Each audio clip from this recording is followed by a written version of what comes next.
The directorial debut from Eva Victor, who also writes, who also stars.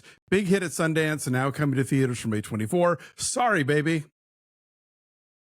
Yeah, a lot of buzz about this one out there. And so we were both really psyched to talk about it. So come and hang out with us. Come subscribe. This is very much the kind of movie that we love talking about here at Breakfast All Day and that we love hearing from you about as well. So Sorry Baby is in theaters this weekend. We're going to do a non-spoiler review. Yeah. There's a lot to discover in this film. We want you to discover it. That's a lot, right? Still being here. Oh, it's a lot to be wherever.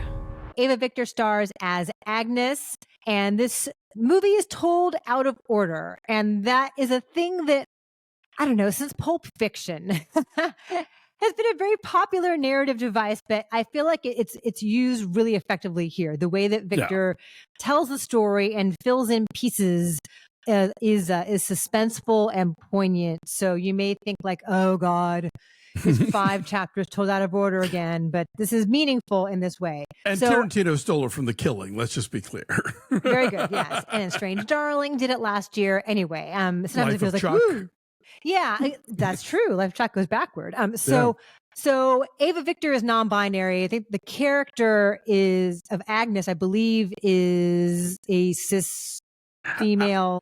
It's hard to say. There's a moment in jury selection where they fill in an oval between M and F, so maybe the character is also. They don't get into it deeply here. They don't specify, but Agnes is a professor at an unnamed, I think, fictional liberal arts college in New England, and we learn through Agnes's interactions with best friend played by Naomi Ackie, who comes back to town, and also other colleagues at the college, that Agnes is like a star on the rise and got this big, beautiful office and is really, really esteemed for somebody who is so young. She's got to be like late 20s, maybe at this point. Yeah, she's under 30, I think, is what. Yeah, mid to late 20s.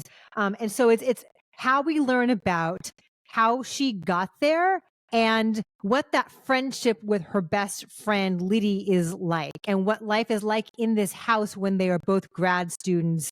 I believe that creative writing is what she teaches. Yes. English literature, something like that. And it's, I don't want to say a lot.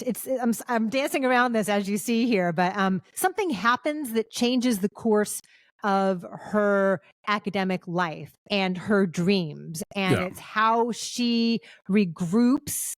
They regroup as she is finding her own way, and it is so masterful, the tone here and the writing, because it is a trauma that has occurred, and yet there is this very dry, really sardonic, really quick wit, and it's funny throughout. It is a comedy. But then there are also shocking moments, and then there are also suspenseful moments and very poignant emotional moments. The choices that Eva Victor makes here as a director are so clever, and to use a critic word, so assured for a feature film debut in terms of the way that they will hold on a shot to indicate that something has happened without explicitly showing it to us, and the passage of time, and how much dread they achieve in just the simplest of images.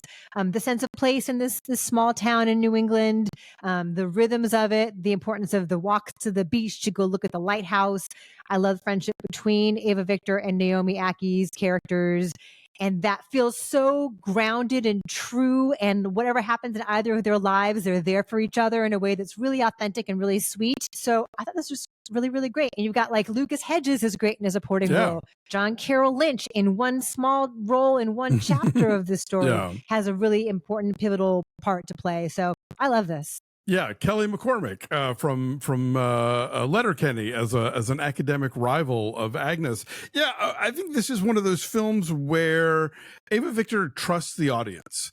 Trust the audience to pay attention, trust the audience to observe, to analyze, to understand things. So they're not like hammering us over the head. And so there are going to be some viewers who come away from this having spent half the movie looking at their phones, being all like, what? Nothing happened. I didn't understand. Who was this? What was the significance of The Office? And then I'm like, well, that's on you. That's on you for not paying enough attention to this movie. So this is a film that is expecting you to meet it halfway in terms of how this story is being told. So don't look at your phone. Don't get up to get popcorn. Like, you've really got to focus on this. And it's not hard. This movie isn't homework, but this movie is also, telling a story in a way that, assumes that you're paying attention, and you should, because I think the rewards of that are worth it. And again, it is really funny, for a film that is about trauma and about somebody going through something and about how people do or don't respond to it. It has a really dry sense of humor, and I love Agnes's relationships with these various characters. Yeah, it's confrontational in an understated way. Yeah, absolutely. That's a good way of putting it. It's forcing you to think about serious things, pertinent things, heavy things maybe you don't want to think about, but Eva Victor's sense of humor is charming. Yeah. Like there's like a self-deprecating quality to it that like makes you love this character and want Agnes to be okay no matter what, and root for her.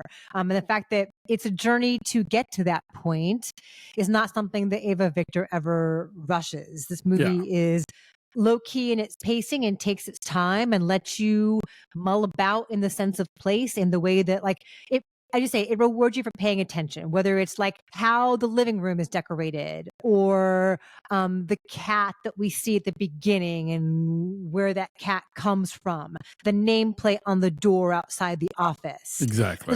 Just little things like that indicate who this character is and what is important without telling you. It's a great example of showing and not telling. Yeah. Like, the comedy is low key, the tragedy is low key, but it's all there, and it's there for the gleaning, I guess. I think this is really terrific, and I hope that audiences, come, ready to be awake and alert and to see what's going on here. Yeah, and it's kind of a cringe comedy. There are moments, where you're like, but ultimately, I think coming out on the side of wanting these characters to succeed and wanting them to be, fulfilled. Yeah, there's a tender quality beneath it, and that friendship between Eva Victor and Naomi Ackie feels like the thing that terrific, anchors for sure, this, no question. They're both great. So what's your number? My number is like a 9. This is great. Okay.